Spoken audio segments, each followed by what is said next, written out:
우리 결의의 최대 명절인 추석이 가까웠습니다.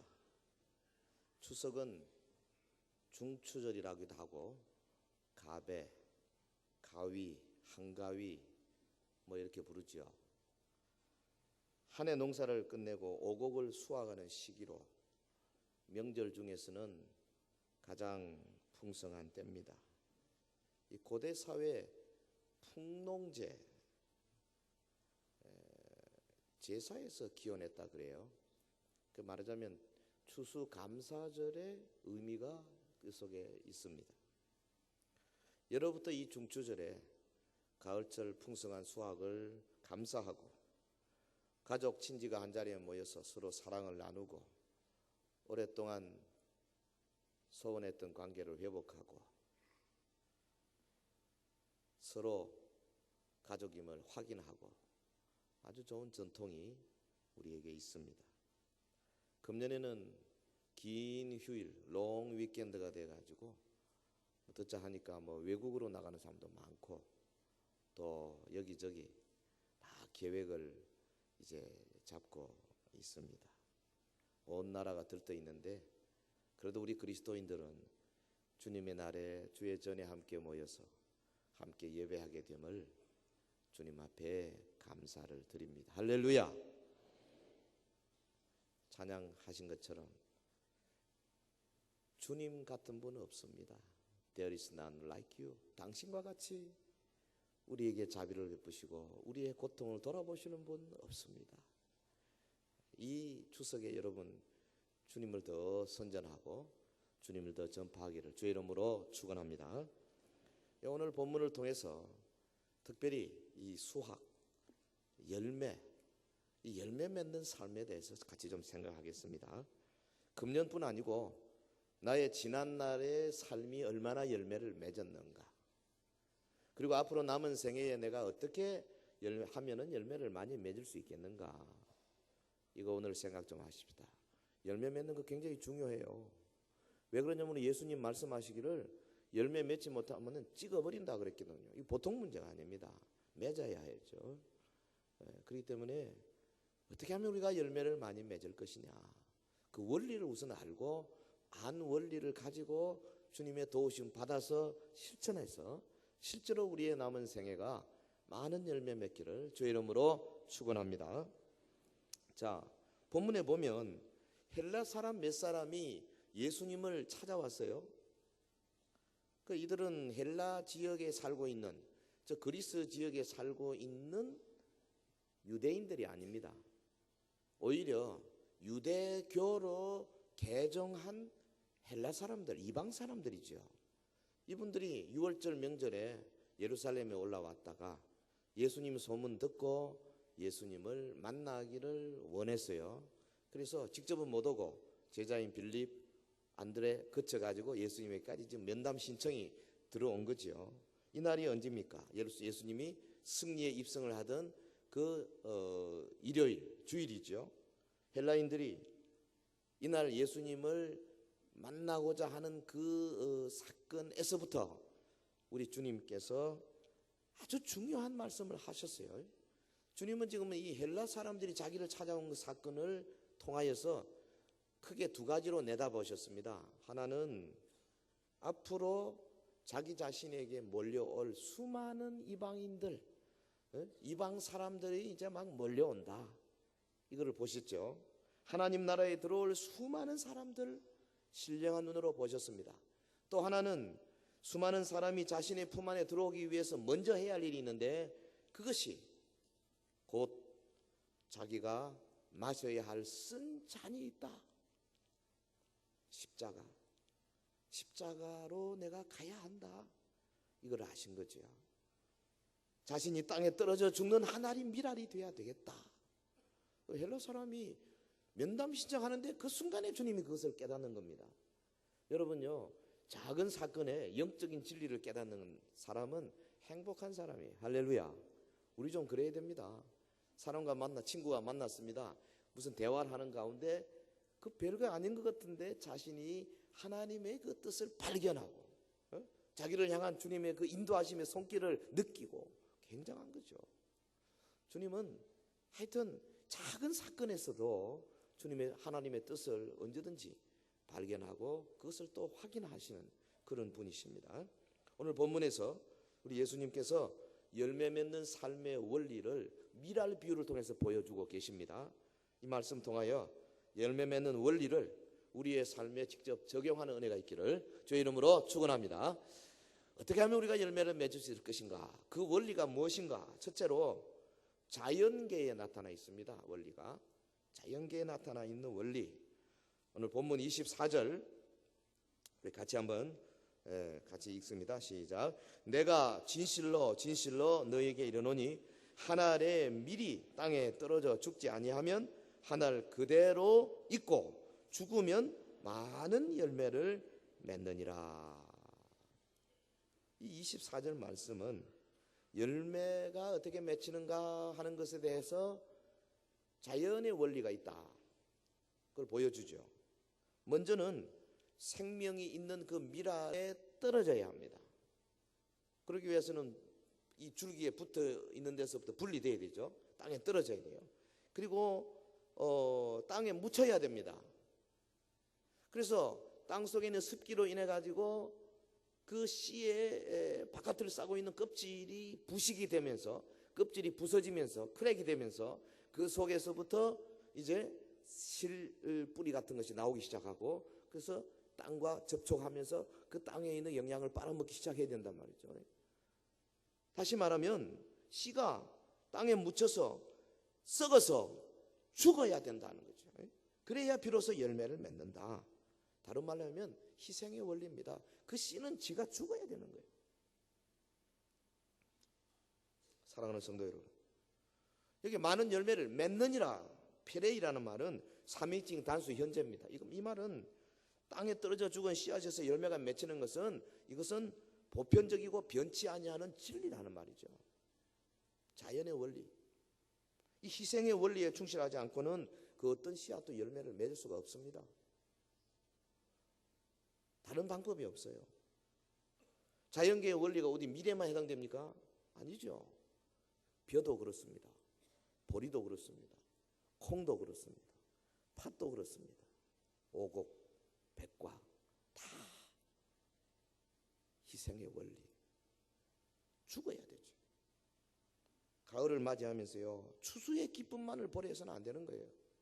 열매만 취하려고 해서는 안 되는 겁니다. 열매가 맺히기 전에 고귀한 희생이 있었다는 사실을 알아야 되는 거죠. 하늘의 밀이 땅에 떨어지지 않았다면 어떻게 많은 열매를 맺게 있습니까? 그 밀이 땅에 떨어져 죽지 않았다면 어떻게 아름다운 열매를 맺을 수가 있었겠습니까? 얼마 전에 그 이집트의 피라미드 고고학자들이 그 연구하다가 거기서 발견한 것이 미랄들을 발견했어요. 대단하죠. 수천 년 전의 미랄이니까. 그런데 그 워낙 그 건조한 기후니까 그게 썩지 아니하고 그대로 있었어요. 사람들이 그 미랄들을 호기심에 차서 습기 찬 땅에다 심었습니다. 수천 년 전에 그 밀인데 놀랍게도 거기서 싹이 나고 줄기가 자라고 열매가 맺혔어요. 놀라운 일입니다. 땅에 떨어져 죽기 전에는 그게 아무것도 안 되는 거예요. 그러나 지가 땅에 떨어지고 묻혀서 죽으니까 비로소 수많은 열매를 맺더라. 이 희생의 원리는 자연계의 원리인 것과 동시에 하나님이 만들으셨기 때문에 자연 만물에 감춰져 있는 그리스도 하나님의 신성, 하나님의 권능을 우리가 밝히 안다고 로마서 1장에 말했지 않습니까? 마찬가지 이 자연계의 원리 곧 영적인 원리입니다. 여러분 동물 세계도 이런 원리를 얼마든지 찾아볼 수 있잖아요. 낙타는 하루를 시작하고 마칠 때마다 주인 앞에서 무릎을 꿇고 주인이 짐을 얹어주고 짐을 내려주고 그대로 순종하는 그런 짐승입니다. 하루 종일 짐을 싣고 다니고 이제 저녁이 되었습니다. 쉴 때가 되었습니다. 주인 앞에 겸손하게 무릎을 꿇습니다. 그러면 주인이 그 등에 있는 짐을 내려놓습니다. 밤을 셉니다. 잠을 잘 자고 그 다음날 아침 되면 주인 앞에 또 무릎을 꿇고 겸손하게 그때 주인이 짐을 얹어 놓습니다. 여러분, 주인은 낙타가 어느 정도 짐을 들 수 있는지 다 알고 있어요. 그래서 무리하게 짐을 올리지 않습니다. 혹 실수해서 너무 무거운 걸 지어도 낙타가 어디 반항하는 게 어디 있어요. 무거운 짐을 메고 끙끙대고 쓰러지는 한이 있어도 그냥 가는 거죠. 여기 낙타는 우리 성도들입니다. 주인은 하나님이십니다. 하나님은 우리가 어느 정도 짐을 질 수 있는가 다 알고 계십니다. 주인은 낙타에게 실수할 수 있지만 하나님은 우리에게 절대 실수하지 않습니다. 그런데 여러분, 우리가 하나님이 주시는 짐을 받을 때 자세가 어떻습니까? 겸손하게 무릎 꿇고 주십시오. 내 몫에 대인 십자가를 지고 내가 기쁨으로 가느냐? 많은 경우에 여러분 그렇지 않잖아요. 너무 무겁습니다. 왜 저 사람을 안 주고 나한테만 줍니까? 요한은 어떻게 되겠습니까? 왜 나만 십자가 거꾸로 매달려 죽어야 됩니까? 그게 니하고 무슨 상관이냐? 주님은 우리에게 그렇게 말씀하시는 분이세요. 낙타와 같은 겸손한 모습으로 우리 몫에 대인 십자가를 지고 가는 희생정신이 있어야 열매를 맺을 수 있는 거죠. 여러분, 새가 새 날개가 얼마나 무겁습니까? 새한테 날개 떼고 나면 남는 건 요만밖에 안 남아요. 그렇지만 그 날개가 없으면 날 수가 없는 겁니다. 배가 돛 얼마나 무겁습니까? 그러나 돛 없으면 갈 수가 없는 거예요. 바람이 불어도. 마찬가지 우리 성도들, 주님이 주시는 여러 가지 어려운 무거운 짐들이 있을 겁니다만은 그 짐 없이는 우리가 하나님의 나라를 향해서 갈 수가 없는 거예요. 희생의 원리를 자연으로부터 배우시기를 주의 이름으로 축원합니다. 자, 두 번째, 어떻게 하면 우리가 열매를 많이 맺을 수 있는가? 그 열매 맺는 원리가 어디에 있는가? 오늘 본문을 통해서 보면 예수님 자신의 생애에서 이 원리가 잘 나타나 있습니다. 예수님의 생애에 나타나 있는 원리. 본문 24절을 다시 한번 우리가 생각하면서 읽겠습니다. 시작. 내가 진실로 진실로 너에게 이르노니 한 알의 밀이 땅에 떨어져 죽지 아니하면 한 알 그대로 있고 죽으면 많은 열매를 맺느니라. 자연계에 나타난 희생의 원리를 예수님은 자신의 생애에 직접 그대로 적용하고 계시는 분이세요. 여기 24절에 한 알의 밀알 정신, 이것이 가장 잘 나타나는 예수님의 그 생애는 어디입니까? 갈보리 십자가입니다. 주님이 이 땅에 육신을 입고 오셔서 고난 받으신 모든 것은 결국 십자가를 지시기 위한 거 아니에요? 예수님의 생애에 나타나는 열매 맺는 원리, 다른 말로 하면 십자가의 원리입니다. 사랑하는 성도 여러분, 열매 맺는 삶의 원리는 주님의 십자가에서 그 진수가 나타나고 있습니다. 빌립보 2장 6절 이하에 보면 사도 바울이 예수님에 대해서 이렇게 말했잖아요. 그는 근본 하나님의 본체시다. 그런데 하나님과 동등됨을 취할 것으로 여기지 아니하셨다. 아니, 오히려 자기를 비어 종의 형체를 가지셨다. 사람들과 같이 되었고 사람의 모양으로 나타나셨음에 자기를 낮추고 죽기까지 복종하셨으니 그 십자가에 죽으심이라. 예수님은 자신을 철저히 낮추셨습니다. 십자가에 못 박혀 죽기까지 하나님 아버지의 뜻에 복종하셨습니다. 복종. 십자가의 길이 자신이 가야 할 길이라는 것을 주님이 잊은 적이 한시도 없습니다. 그의 전생에는 언제나 장차 내가 받아야 할 그 쓴 잔, 그거 내가 받아야 하는데 지금은 아직 때가 아니다. 이걸 위해서 내가 어떻게 해야 되나, 항상 하나님의 때에 대해서 관심이 많으셨어요. 히브리서 12장 2절에 믿음의 주여 또 온전케 하시는 이 예수를 바라보자. 저는 그 앞에 있는 즐거움을 위하여 십자가를 참으사 부끄러움을 개의치 아니하시더니 하나님 보좌 우편에 앉으셨느니라. 주님은 공생의 기간 내내 하나님의 때를 기다리면서 십자가 희생의 순간을 준비하셨습니다.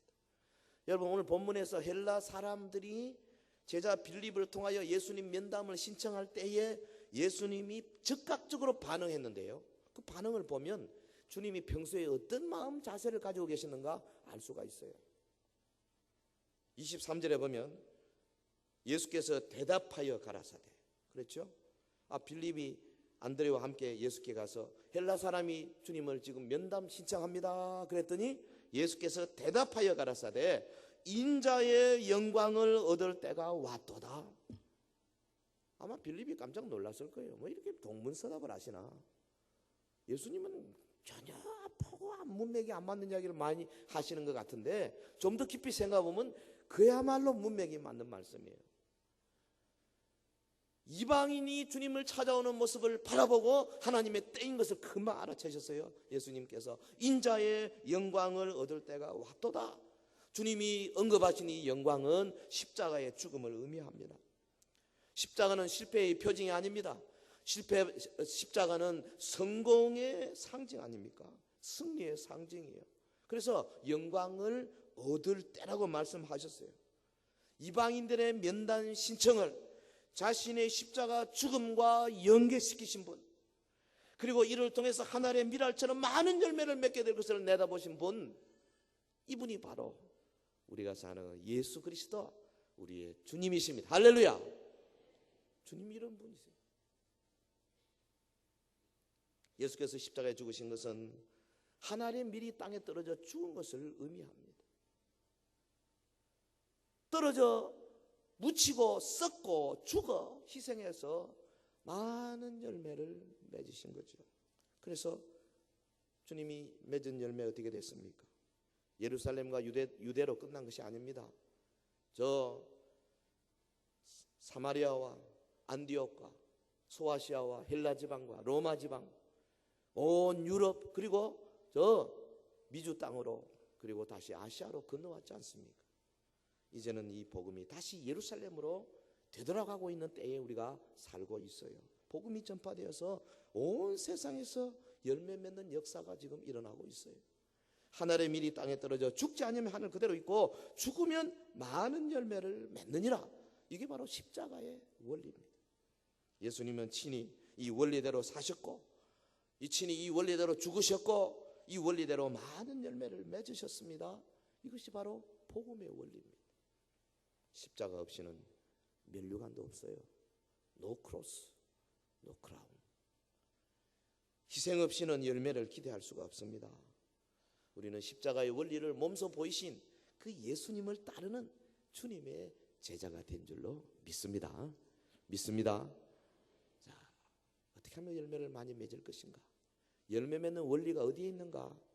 세 번째, 하나의 미랄 정신 원리라고 결론 지을 수가 있겠습니다. 본문 24절 다시 제가 읽습니다. 내가 진실로 진실로 너희에게 이르노니 하늘의 밀이 땅에 떨어져 죽지 아니면 하늘 그대로 있고 죽으면 많은 열매를 맺느니라. 이 24절에서 우리는 자연계의 원리를 보았습니다. 예수님의 생애가 바로 이 원리대로 사셨음을 보았습니다. 동시에 이 말씀은 주님을 따르는 우리 한 사람 한 사람의 삶의 원리여야 한다고 말씀하고 계신 거죠. 하늘의 미랄 정신으로 우리 성도가 살아야 하는 겁니다. 성도가 땅에 떨어져 죽는 미랄 정신으로 살 때에 그 성도의 삶을 통해서 많은 열매가 맺히게 된다는 거죠. 사랑하는 성도 여러분, 생애를 통해서 친히 모범을 보이신 우리 예수님께서 제자들에게 나를 따르라 그렇게 말씀하셨습니다. 본문 26절에 사람이 나를 섬기려면 나를 따르라.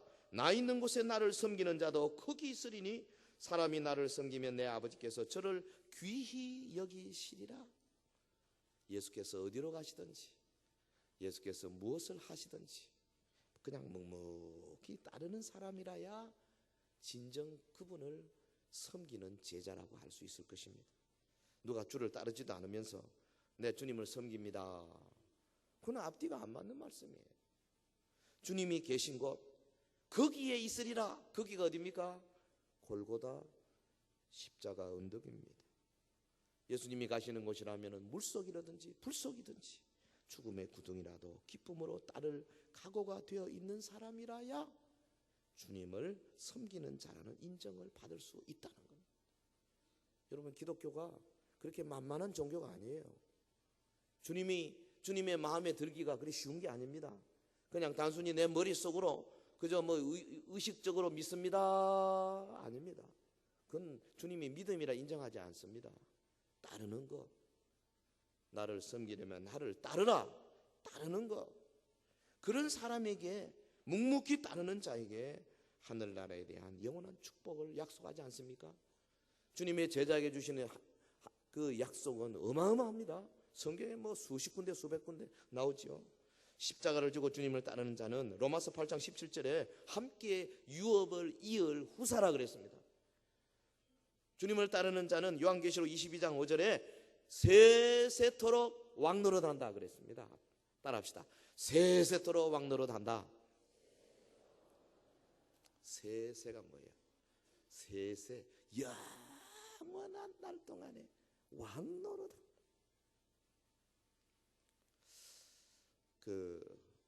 지난번 전쟁 중이었던 월남에 뭐 폭격이 심했는데 어느 고아원, 선교사들이 운영하는 고아원에 박격포탄이 떨어졌어요.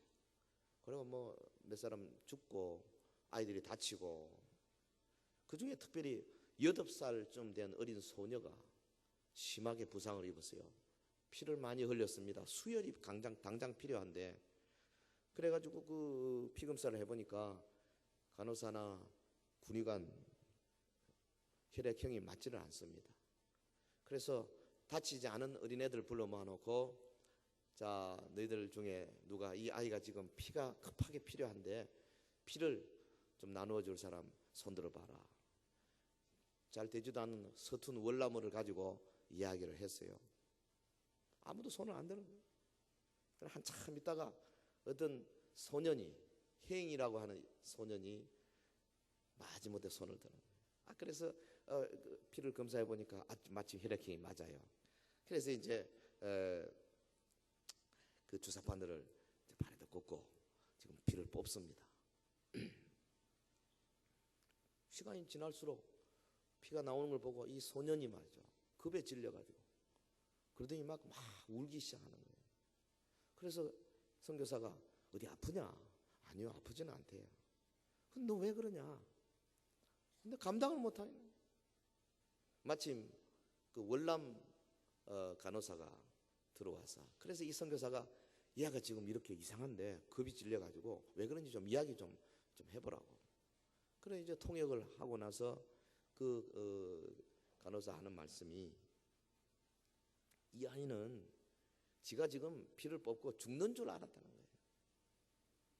당신들이, 선교사님이 말을 좀 잘못해가지고 누가 지금 이 아이가 피가 모자란데 자기 피를 다 뽑아가지고 이 아이에게 죽을 사람 손들어 보라고 그랬다는 거예요.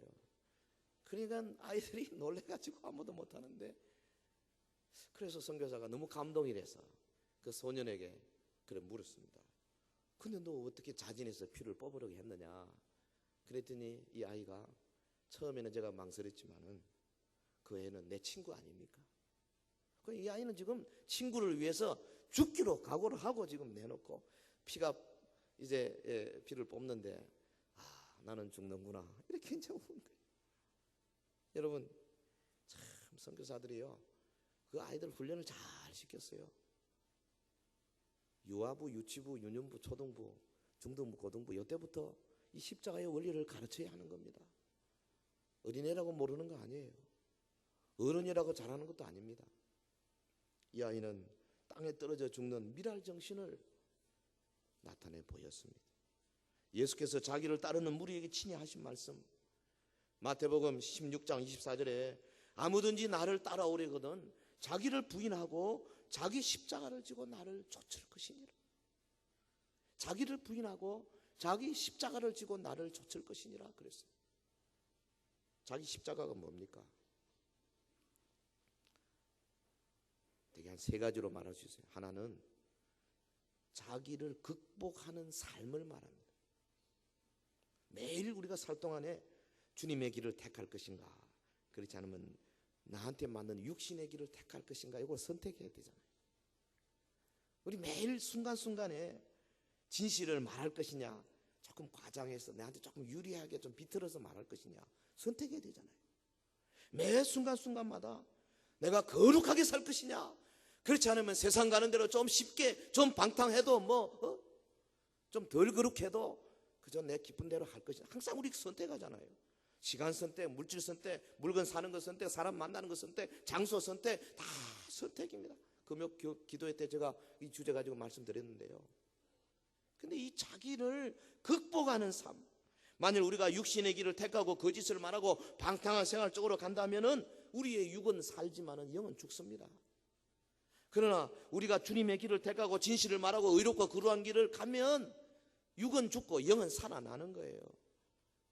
이것이 십자가입니다. 자기 십자가. 또 어떤 것이 있습니까? 주님을 따르기 위해서 자원해서 짊어지는 고난입니다. 자원해서 전도하고, 자원해서 봉사하고, 자원해서 주의 몸 되는 교회를 섬기고. 십자가. 또 자기 십자가가 뭡니까? 예수님 때문에 당하는 핍박입니다. 핍박, 환난. 자신의 문제로 당하는 핍박이 아니라 예수님 따르기 때문에 주의 말씀을 전하다가 몸된 교회를 위해서 헌신하고 희생하다가 주변의 사람들에게 뭐 좋지 않은 이야기도 들을 수 있어요. 혹은 여러분 직장에 좀 손해를 볼 수도 있어요. 위에서도 누르는 여러 가지 좋지 않은 핍박적인 그런 요소를 당할 수 있습니다. 전도하다가 참 자기의 체면이 깎일 수도 있어요. 자식을 믿음으로 키우려고 하다가 어려움을 당할 수도 있습니다. 믿지 않은 가정에 시집 장가 가서 그 가정 때문에 당하는 핍박도 얼마든지 있습니다. 우상 숭배하지 아니하기 위해서 당하는 핍박도 그게 바로 자기 십자가라 이 말이에요. 명절 때 흔히 우리가 당하지 않아요? 아무든지 나를 따라오려거든 자기를 부인하고 자기 십자가를 지고 나를 좇을 것이니라. 그러므로 주님의 이 말씀은 주님께서 친히 하나님의 미랄 정신으로 사셨듯이 주를 따르는 성도들도 땅에 떨어져 죽는 미랄 정신으로 살아라 하는 말씀입니다. 우리 사도 바울도 그렇게 고백하지 않습니까? 나는 날마다 죽노라. 난 날마다 죽노라. 무슨 말입니까? 날마다 땅에 떨어져 묻히고 썩고 죽는 하나님의 미랄 정신으로 살려고 한다. 날마다 죽는 삶을 살아서 그는 참으로 많은 열매를 맺었습니다. 역사상 예수님 빼고 사도 바울만큼 세계의 흐름을 바꿔놓은 사람이 누가 있어요? 어마어마한 일을 한 사람입니다. 오늘 본문에 이 많은 열매라는 말이 뭡니까? 이 땅에 하나님께서 택한 백성들을 교회로 모으게 될 것을 의미하는 단어입니다. 그리고 예수 안에서 새 생명을 얻은 성도들이 주님의 삶을 본받아서 세상을 새롭게 변화시켜 갈 것이라는 의미입니다. 초대교회는 주님의 말씀대로 하나님의 미랄 정신으로 살아 세상을 변화시켜 왔습니다. 우리 한국교회도 불과 120여 년밖에 되지 않지만은 참 많은 열매를 이 땅에 뿌렸습니다. 세계 교회가 놀랄 만한 부흥을 이룩했습니다. 그런데 지금은 어떻습니까? 여러분, 유럽의 교회가 쇠락했습니다. 한때는 종교 개혁이 일어난 온상지요. 요한 칼빈이나 마틴 루터나 징글리 같은 위대한 사람들이 사역했던 곳입니다. 그러나 지금은 거의 교회를 찾아볼 수 없도록 불신 세계가 되고 말았습니다. 임마누엘 칸트로부터 흘러내린 이성주의, 이 이성주의가 교회로 들어와가지고 성경을 난도질했습니다. 하나님의 영감 있는 말씀을 난도질했습니다. 그래서 그 결과 교회가 거의 문을 닫고 말았습니다. 미국, 그들은 이성주의를 받기 전에 요한 웨슬레나 요나단 에드워드 같은 하나님의 참 말씀의 종들을 통하여서 부흥의 역사를 거듭거듭 했지만은 20세기 지난 오늘에 이르러서는 미국 교회도 지금 쇠락의 길을 걸어가고 있습니다. 거기에 수많은 자유주의자들, 이성주의자들이 판을 치고 있습니다. 이제 한국 교회도 정체를 면하고 있지 않습니까? 정체를 면하지 못하고 있죠. 면하다는 말이 이상하네. 한국 교회 그동안에는 뭐 말씀 중심으로 한다고 했지만 어느덧 교회 안에 이성주의, 민주주의, 교회 안에 각종 세상의 가치관, 사색 이런 게 들어와가지고 하나님의 말씀을 순정한 하나님의 말씀을 보지 못하고 그것을 과학의 잣대로 무슨 잣대로 이성의 잣대로 계속 하다가 오늘 지금 난도질 당하고 나서 그 결과가 뭡니까? 거기에다가 우리 그리스도인들이 땅에 떨어져 죽지 않기 때문에 이런 결과가 오고 있다. 많은 사람들이 그렇게 보고 있습니다. 땅에 떨어진 밀알이 죽지 않고 살아있다면 결코 열매를 맺을 수 없습니다. 현대 교회, 이 교회 저 교회 구별할 것 없이 수많은 교인들이 땅에 떨어져 죽기는커녕 오히려 교회 안팎에서 고개를 쳐들고 죽기는커녕 살아남으려 하기 때문에 복음이 생명력을 잃고 교회 역시 성장을 멈추고 시들어가고 있는 것이 아닌가. 여러분, 오늘 말씀처럼 밀알이 되어서 땅에 떨어져 죽는 것이 무엇보다 중요합니다. 세상과 육신에 속한 정과 욕심을 십자가에 못 박아 버리는 것이 중요합니다. 뻣뻣하고 교만한 우리의 목에 힘을 빼는 것이 그리도 중요합니다. 우리 인간은 가만두면 다 뻣뻣해요. 모세도 뻣뻣했어요. 처음에 하나님께서 내가 너를 보낸다. 그러나 나는 못합니다. 빳빳했습니다. 이적을 주었습니다. 손이 문둥이병 됐다가 또 낫고 지팡이가 뱀이 됐다가 또 다시 지팡이가 되고 이적을 줬습니다. 그런데 모세 빳빳했습니다. 그러나 나는 입이 둔한 자입니다. 나중에 하나님 화를 내잖아요. 모세도 그런데요. 우리 일반 성도들요, 하나님의 영의 역사 없이는 우리 빳빳해요. 이 빳빳한 목을 풀어야 됩니다. 유하게 해야 합니다. 이유를 대지 말아야 합니다. 낙타처럼 주인 앞에 아침 저녁으로 겸손하게 무릎을 꿇어야 합니다.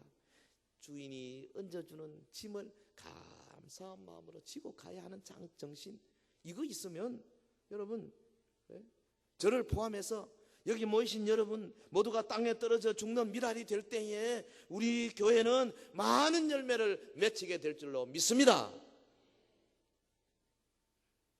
엄청난 부흥의 역사가 일어날 것이고 이 대구시를 변화시킬 뿐 아니라 오늘은 대구, 내일은 한국, 모레는 세계로 뻗어나가는 영향력 있는 교회가 될 수 있을 것입니다. 사랑하는 성도 여러분, 추석 명절 기간입니다. 추석은 추수 곧 열매 맺힘과 아주 밀접한 관계가 있지요. 우리의 삶이 열매를 맺히느냐 그렇지 못하느냐, 이거 너무 중요한 문제라고 초두에 말씀을 드렸습니다. 왜냐하면 예수님께서 열매 맺지 못하는 나무마다 찍어 불에 던진다고 말씀하셨기 때문에 그래요. 예수님의 비유 가운데 누가복음 13장에 나오는 무화과 나무 비유 있지 않습니까? 그 주인이 3년이나 무화과 나무가 열매를 맺지 못하니까 종에게 찍어버려라.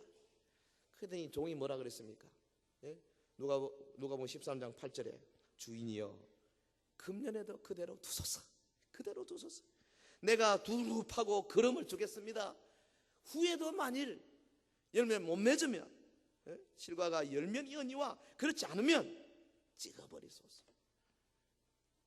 그러니까 주인은 지금 찍어버리자 그러고 종은 1년만 더 기다려달라 그러고, 그런데 종도 1년 후에는 손 못 대겠다. 하나님의 인내가요 영원한 것이 아닙니다. 끝까지 가는 거 아니에요. 때가 되면 찍어버린다고 성경이 수십 군데에서 말하고 있어요. 어떻게 열매를 맺을 수 있겠습니까? 오직 한 가지 길 있을 뿐이에요. 다른 거 없어요. 수천 년 동안에 땅에 떨어지지 아니하니까 그냥 밀로 있었습니다. 떨어져야 됩니다. 묻혀야 됩니다. 썩어야 됩니다. 죽어야 됩니다. 그래야 열매를 맺는 거예요. 주님의 생애와 주의 십자가를 깊이 묵상하지 않으면 이 원리를 우리가 적용할 수가 없어요. 날마다 마태, 마가, 누가복음, 요한복음 많이 읽으시고 주님이 어떻게 사셨는가, 주의 십자가의 의미가 무엇인가, 그가 십자가상에서 외쳤던 말씀들이 뭘 의미하는가, 그가 피를 흘리시고 참으로 우리를 위해서 모든 물과 피를 쏟으셨을 때에 그 사건이 우리에게 주는 깊은 의미가 무엇인가 날마다 묵상해야 합니다. 이거 그 한 번, 두 번으로 끝나는 것이 아니에요. 그는 이 자연계에 나타나는 결실의 원리대로 스스로 자신의 삶을 그대로 적용하셔가지고 온 세계의 인류를 구원하고 계신다는 사실을 우리가 지금도 확인해야 합니다. 주님의 보혈의 능력을 힘입어야 합니다. 여러분, 예수께서 죽으시고 부활하시고 승천하사 지금도 보좌 우편에서 우리에게 성령을 파송하고 계십니다. 주님의 성령이 오셔야 사도행전의 역사를 우리가 이룰 수가 있어요.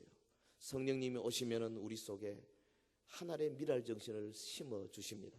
십자가의 원리를 깨닫게 해 주십니다. 예수 그리스도의 생애를 확실하게 우리 속에서 이제 살아 움직이는 그런 능력의 원천으로 만드는 역사를 성령이 하십니다.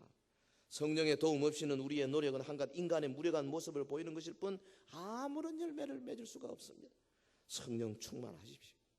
성령으로 인침 받으십시오. 성령의 부으심을 받아야 합니다. 주의 영이 오셔야 합니다. 내 영을 사로잡아야 합니다. 성령 충만해야 합니다. 성령 충만이 뭡니까? 쉽게 말하면 여러분 자다가 아침에 새벽 4시에 눈을 떴습니다. 뜨는 순간에 아버지 오늘도 나에게 이 하루를 주셨나요? 딱 머리에 생각이 떠올라야 되는 거예요.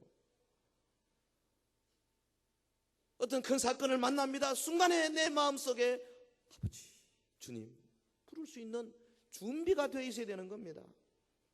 여러분 어려운 일을 만날 때나 큰 일을 만날 때뿐 아니라 작은 일을 만날 때도 언제든지 하나님과 더불어 교통하는 사람이 성령 충만한 사람이에요. 시간만 있으면 주의 말씀이 사모해지는 마음.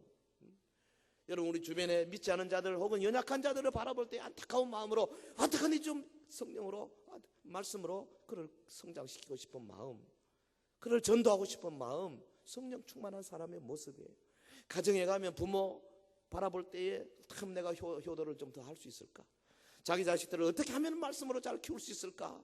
염려하며 걱정하며 항상 기도하는 마음, 성령 충만한 마음이에요. 입만 열면 주님을 찬양하는 노래. 주님과 같은 분은 없네. 주님이 나의 고통 가운데 이 자비를 베푸신 분이시네. 주님이여 당신과 같은 분은 없으십니다. 고백하는 마음, 성령 충만한 겁니다. 주의 영이 오셔서 24시간 내내 나로 하여금 주님만 생각하게 만들고 하나님 나라만 생각하게 만들고 주의 몸된 교회만 생각하게 만들고 나가서 그리스도의 정권 대사로서의 삶을 어떻게 살면 될 것인가 생각하게 만드는 그런 삶. 그러면요 미랄 정신은 저절로 살아나게 돼 있어요. 주의 영이 오셔야 합니다.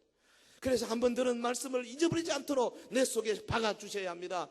하나님의 로고스가 내 속에 레마가 되어서 그 말씀 때문에 내가 앞에 엎드려지고 주 앞에 순종하게 되는 그런 역사가 일어나야 합니다. 성령 충만해야 합니다. 성령의 부으심을 경험해야 합니다.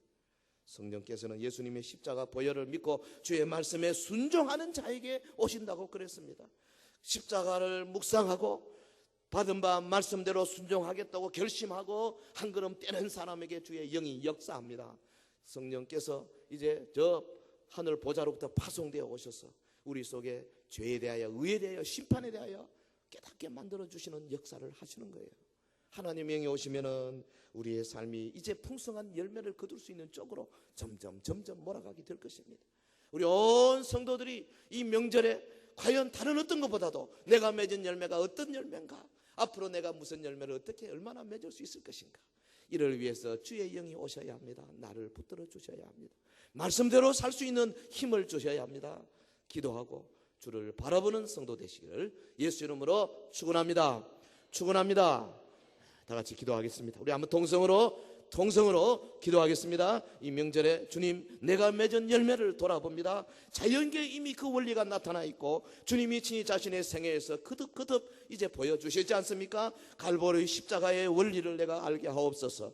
내 몫에 대인 십자가를 지고 말없이 묵묵히 주님을 따라가는 자 되게 하옵소서. 그것이 아버지 이 세상의 육신을 이기고 정욕을 이기는 길, 그리고 주를 위하여 차라리 자원하여 하나님의 일을 순종하고 또한 주의 이름 때문에 핍박을 받는 자리까지 갈 수 있도록 주여 나에게 주의 영을 더하여 주시옵소서. 우리 온 회중 가운데 하나님의 성령을 부어 주시옵소서. 우리 다 같이 통성으로 잠시 기도하겠습니다. 거룩하신 우리 하나님 아버지, 주의 은혜와 사랑을 진실로 감사 찬송을 드립니다. 오늘 말씀을 주셨습니다. 한 알의 밀이 땅에 떨어져 죽어야 많은 열매를 맺는다고 말씀하셨는데, 아버지 이 추석 명절에 우리가 맺은 열매를 돌아볼 수 있도록 도와주시니 감사합니다. 과거에 아버지 한 알의 밀알 정신으로 살지 못했음을 이 시간에 고백하오니 주여, 주의 영을 오셔서 우리의 마음속에 거듭거듭 그리스도의 십자가 정신을 세워 주시기를 간절히 원합니다. 아버지여, 말씀 받았습니다. 이 말씀대로 순종하는 자 되게 하여 주시기를 원합니다. 아버지, 우리의 뻣뻣한 목이 더욱더 부드러워지게 하옵소서. 하나님의 우리의 견고한 심장이 주님의 말씀으로 녹아지게 하여 주시기를 원합니다. 주님 따라가는 자 되기를 원합니다. 겸손하게 주의 말씀을 순종하는 자 되기를 간절히 원하옵나이다. 우리의 삶 구석구석에 아버지 아직까지 주 앞에 드리지 못한 헌신의 부분들이 있으면 주님 이 시간에 깨닫게 하여 주시기를 간절히 원합니다. 이 명절 기간 동안에 많은 사람들을 만나게 될 터인데 저들에게 아버지 오히려 하나님의 사랑을 전파하는 자 되게 하옵시고, 하나님의 미랄 정신으로 아버지여 내가 먼저 죽고 내가 희생하는 아름다운 그리스도인의 삶이 우리 온 회중 가운데 충만하게 도와 주옵소서. 성령님 오시옵소서. 성령이여 기름 부어 주시옵소서. 성령이여 우리를 인쳐 주시옵소서. 그래서 우리의 원수가 손못대게 하여 주시기를 원합니다. 하나님이 우리의 삶 속에 예수 그리스도의 향기를 진하게 풍기는 그리스도인들이 다 되어지게 하여 주시옵소서. 할렐루야, 할렐루야, 할렐루야. 거룩하신 우리 하나님 아버지, 주의 은혜를 진실로 감사를 드립니다. 주신 말씀 붙들고 오늘 우리 모두 예수님 따라 하나님의 미랄 정신으로 이 어려운 세상 많은 열매 맺는 성도의 반열에 들어서게 도와 주시옵소서. 예수님 이름으로 기도하옵나이다. 아멘.